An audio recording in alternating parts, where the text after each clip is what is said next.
Hello students, welcome back to my channel.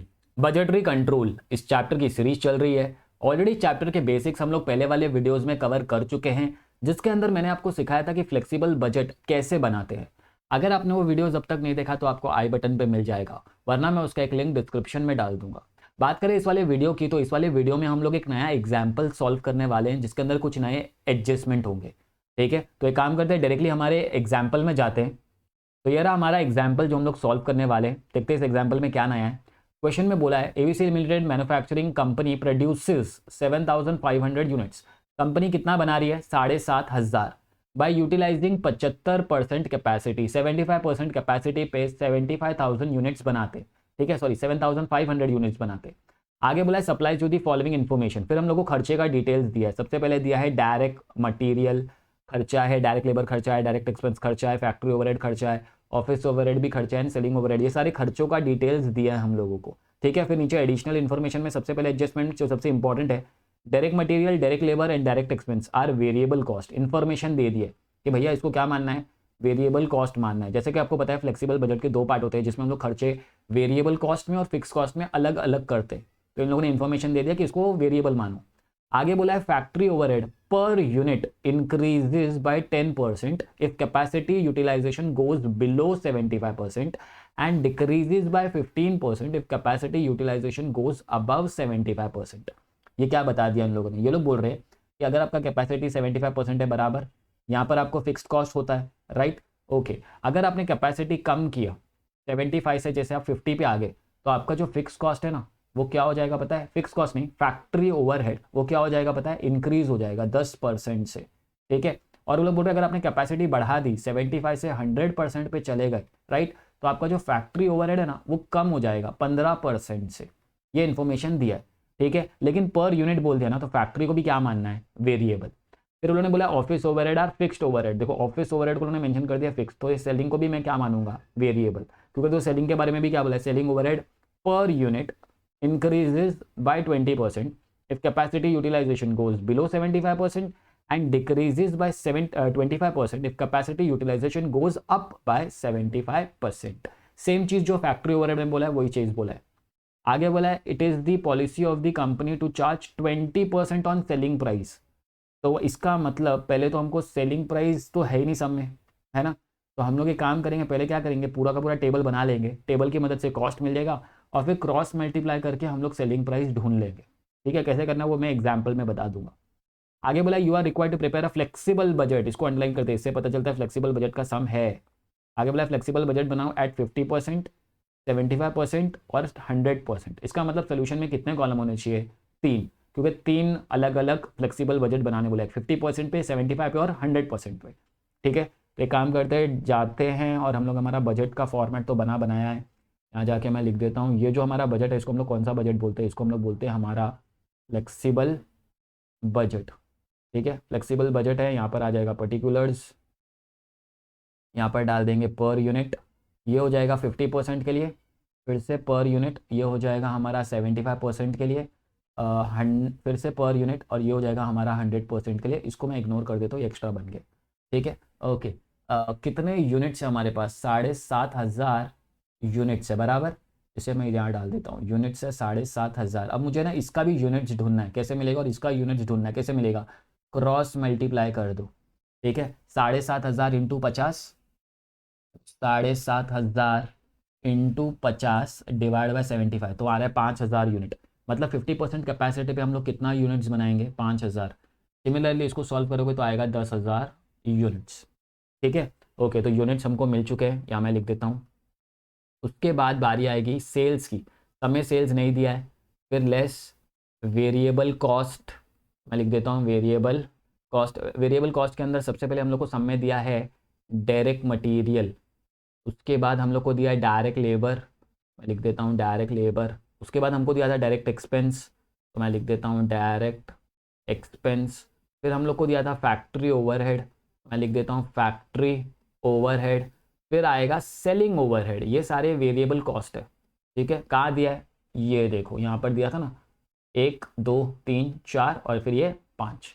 ठीक है, तो अभी अमाउंट डाल देते हैं। 7.5 लाख दिया है डायरेक्ट मटीरियल, 75% पहले कंप्लीट करना है हम लोग को। जो डेटा दिया ना पहले उससे वो बना दो, 75% का पूरा डेटा डाल के पूरा बजट बना दो 75% का, फिर 50 और हम लोग 100 ढूंढ लेंगे।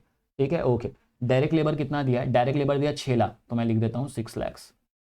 उसके बाद हम लोग को दिया है डायरेक्ट एक्सपेंस 3 लाख, तो मैं डायरेक्ट एक्सपेंस के सामने लिख देता हूँ 3 लाख। उसके बाद दिया है 4.5 लाख, तो मैं यहाँ लिख देता हूँ 4.5 लाख। उसके बाद दिया है 1,50,000, तो मैं यहाँ लिख देता हूँ 1,50,000। उसके बाद इसका क्या कर देंगे हम लोग? टोटल कर देंगे। ठीक है, हमको यहाँ क्या मिल जाएगा? Total variable cost. ठीक है, उसके बाद जो आंसर आता है उसको हम लोग बोलते हैं कॉन्ट्रीब्यूशन। कॉन्ट्रीब्यूशन कैसे मिलता है? सेल्स अगर फिक्स्ड सेल्स में से fix cost variable cost minus कर दे तो जो बच जाता है उसको हम लोग क्या बोलते हैं? कॉन्ट्रीब्यूशन। ठीक है, तो पहले काम करते हैं, पहले टोटल कर देते हैं। 7.5 lakh plus 6 lakh plus 3 lakh plus 4.5 lakh plus 1.5 lakh, तो टोटल आ रहा है 22,50,000। यहाँ मैं लिख देता हूँ 22,50,000। ये मेरा टोटल वेरिएबल कॉस्ट है। सबसे पहला काम क्या करना है पता है क्या? सीपीयू ढूंढना है। सीपीयू कैसे मिलेगा? डिवाइड करेंगे। जब भी सीपीयू ढूंढना है तो डिवाइड कर देंगे। इन सबको डिवाइड किससे करेंगे? 7,500 से। ठीक है, तो 7.5 लाख डिवाइड बाय 7,500 तो आएगा 100, तो मैं यहाँ लिख देता हूँ 100। फिर 6 lakh divide by 6 lakh divide by 7,500 तो आ रहा है 80, तो मैं लिख देता हूँ 80। यहाँ पर आ जाएगा 80। सिमिलरली जब आप डायरेक्ट एक्सपेंस करोगे ना तो कितना आएगा पता है क्या? 40। ठीक है, कैसे चेक कर लो। क्या करेंगे? 3 लाख डिवाइड बाय 7,500 तो आ रहा है 40। ठीक है, फिर 4.5 लाख डिवाइड बाय 7,500 तो आ रहा है 60, तो मैं लिख देता हूँ 60। उसके बाद आएगा 1.5 लाख। 1.5 लाख डिवाइड बाय 7,500 तो आ रहा है 20, तो मैं लिख देता हूँ 20। उसके बाद 22,50,000 divide by 7.5 lakh, sorry 7,500। 22,50,000 divide by 7,500 300, तो मैं यहाँ लिख देता हूँ 300। अब जैसे कि आपको पता है कि वेरिएबल कॉस्ट में हम लोग किसके ऊपर ध्यान देते हैं? सीपीयू। ठीक है, फिर यहाँ आएगा less fix cost. Fix cost में एक ही है, मैं लिख देता हूँ लेस फिक्स कॉस्ट, इसका नाम है ऑफिस ओवर हेड। अगर इसको इससे माइनस कर देंगे तो हमको फाइनली प्रॉफिट मिल जाएगा। ठीक है, ओके। ऑफिस ओवरहेड का अमाउंट है 3 लाख, तो मैं यहाँ लिख देता हूँ 3 लाख। इसका सीपीयू भी ढूंढ लेता हूँ। 3 लाख डिवाइड बाय 7,500 40 आ रहा है, तो मैं लिख देता हूँ 40। ठीक है, ओके। अब देखते हैं एडजस्टमेंट किसके किसके ऊपर है। फैक्ट्री ओवरहेड पे एडजस्टमेंट है और सेलिंग पे एडजस्टमेंट है, बाकी किसी पे भी एडजस्टमेंट नहीं है। ठीक है, देखो यहाँ पर मैं स्टार मार्क कर देता हूँ। फैक्ट्री पे एडजस्टमेंट दिया है और सेलिंग पे दिया है, बाकी किसी पे एडजस्टमेंट नहीं है।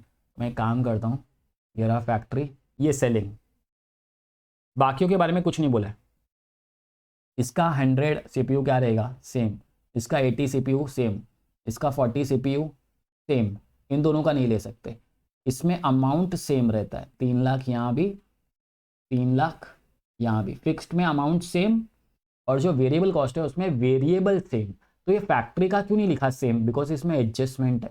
ठीक है, अब देखो 100% में भी मैं क्या कर रहा हूँ? ये सेम लिख रहा हूँ। जिसके बारे में जो डेटा नहीं दिया, वेरिएबल में डेटा नहीं दिया, तो सीपीयू सेम रहता है।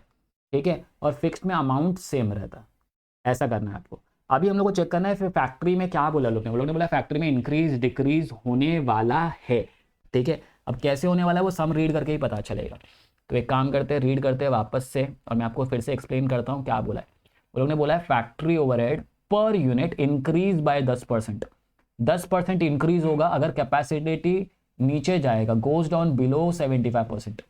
चेक करते हैं, 75 से 50 हो रहा है, मतलब कैपेसिटी क्या हो रहा है? कम हो रहा है। अगर कम हो रहा है तो बढ़ाना पड़ेगा 60 प्लस 10%। तो कितना हो जाएगा पता है? देखो 60 इंटू 10 डिवाइड बाय 100 करेंगे तो 6 आ रहा है, प्लस 60 करेंगे तो हो जाएगा 66। ठीक है, खर्चा इंक्रीज हो गया, कैपेसिटी कम हुआ, खर्चा बढ़ गया, जो भी करना है सीपीयू में।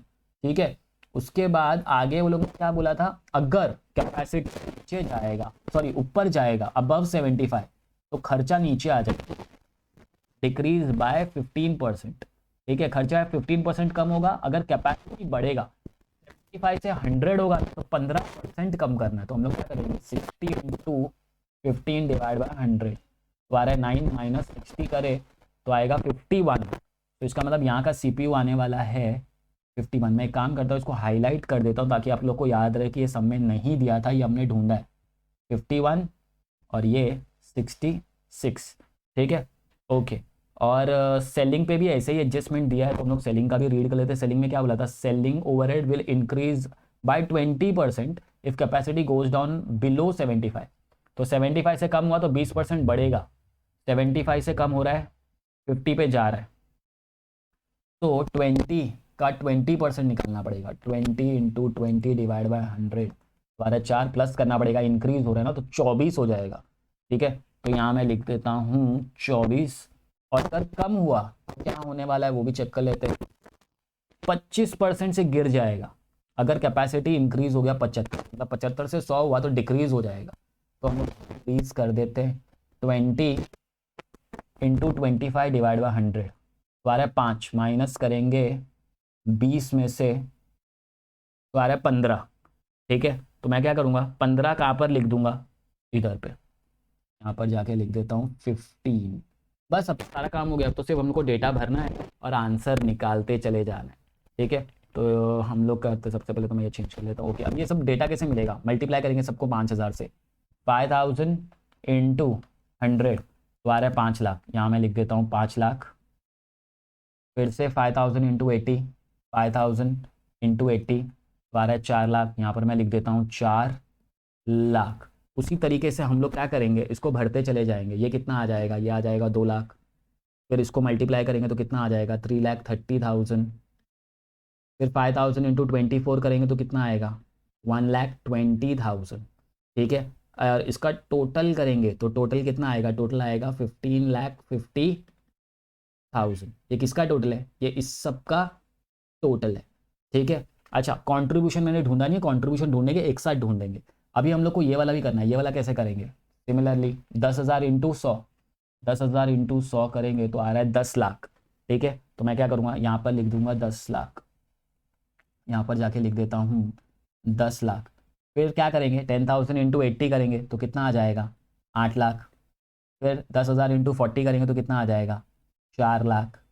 10,000 इंटू 51 करेंगे तो कितना आ जाएगा, 5,10,000। 10,000 इंटू 15 करेंगे तो कितना आ जाएगा, 1.5 लाख। फिर इसका टोटल करेंगे इन सब का तो टोटल आएगा 28,60,000, 28,60,000। ये किसका खर्चा है, ये वेरिएबल का टोटल है।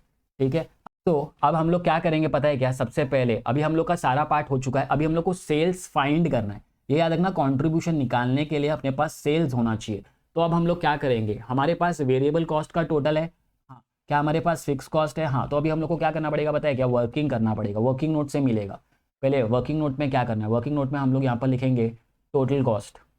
ठीक है, टोटल कॉस्ट हम लोग को पहले वाले सिचुएशन का कितना है, पहले वाले सिचुएशन का टोटल कॉस्ट आएगा 18,50,000। ठीक है, कैसे मैं बता दूंगा आपको, टेंशन मत लो। 18,50,000 कैसे मिला मैं बता देता हूँ, यहाँ पर शो कर देता हूँ। 15,50,000 वेरिएबल प्लस 3 लाख फिक्स का। ठीक है, 18,50,000 के बाद दूसरा है 22,50,000 और 3 लाख, 25,50,000।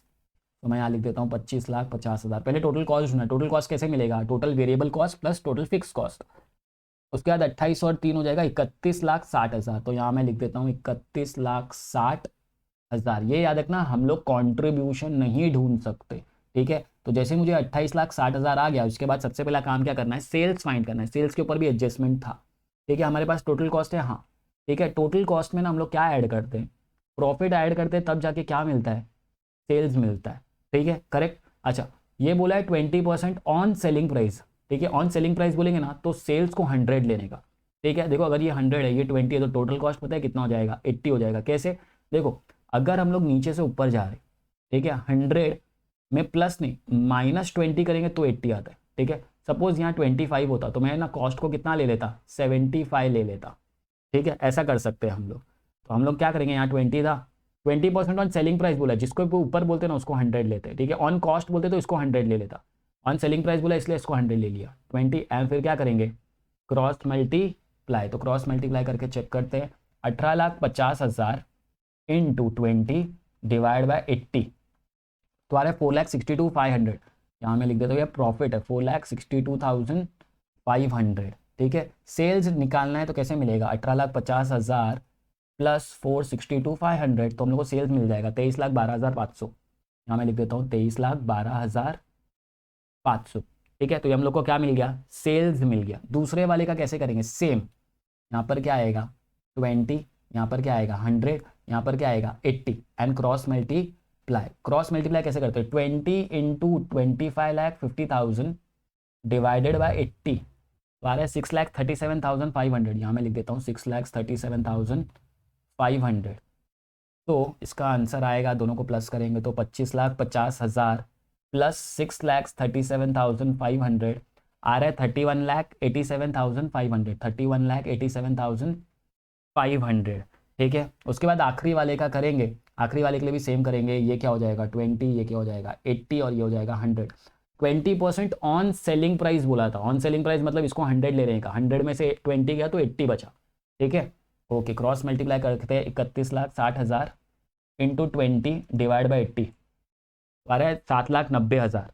तो मैं यहाँ नीचे लिख देता हूँ 7,90,000। दोनों को प्लस करेंगे तो सेल्स मिल जाएगा, तो प्लस कर देते हैं प्लस 31,60,000 तो आ रहा है 39,50,000। तो यहाँ मैं लिख देता हूँ 39,50,000। बस अभी क्या सेल्स मिल गया, यहाँ पर जाएंगे और यहाँ पर जाके सेल्स के सामने लिख देता हूँ। पहला सेल्स आया था 23,12,500, दूसरा वाला सेल्स आया था 31,87,500 और तीसरा वाला आया था 39,50,000। ये तीनों सेल्स मिल गए। प्रॉफिट भी हमने पहले ही ढूंढ लिया है, प्रॉफिट हम लोग को अलग से करने की ज़रूरत नहीं है। पहले वाले का प्रॉफिट था 4,62,500, सेकेंड वाले का आ रहा है 6,37,500 और उसके बाद आखिरी वाले का है 7,90,000। कंट्रीब्यूशन भी निकाल सकते हैं, किसको किससे माइनस करना है, इसको टोटल वेरिएबल कॉस्ट से माइनस करना है तो हम लोग को कंट्रीब्यूशन भी मिल जाएगा। तो इसका कंट्रीब्यूशन आ रहा है 7,62,500, इसका आ रहा है 9,37,500 एंड लास्ट वाले का आ रहा है 10,90,000। क्रॉस वेरीफाई करके बता देता हूँ आप लोग को। देखो सेल्स कितना है 23,12,500, राइट, 500 माइनस 15,50,000 आ गया ना 7,62,500। ठीक है, तो इस तरीके से हमने हमारा फ्लेक्सिबल बजट बना दिया। इस सब में नया क्या था, ये जो फैक्ट्री ओवरहेड है इसके ऊपर एडजस्टमेंट था, जिसकी मदद से हम लोग को ये 2 नए सीपीयू मिले। सेलिंग के ऊपर भी इसी तरीके का एडजस्टमेंट दिया था। ऐसे एडजस्टमेंट आगे आने वाले वीडियोस में हम लोग और ज़्यादा कवर करेंगे। ठीक है, लेकिन ये याद रखना बनाने का फॉर्मेट क्या रहेगा, सेम, रूल्स क्या रहेंगे सेम, उसके अंदर कोई भी ज़्यादा चेंजेस आने वाले नहीं है। ठीक है, तो चलिए इस वीडियो में इतना ही। अगर आपको ये वीडियो पसंद आया तो आपको पता है क्या करना है, लाइक करो, सब्सक्राइब करो, शेयर करो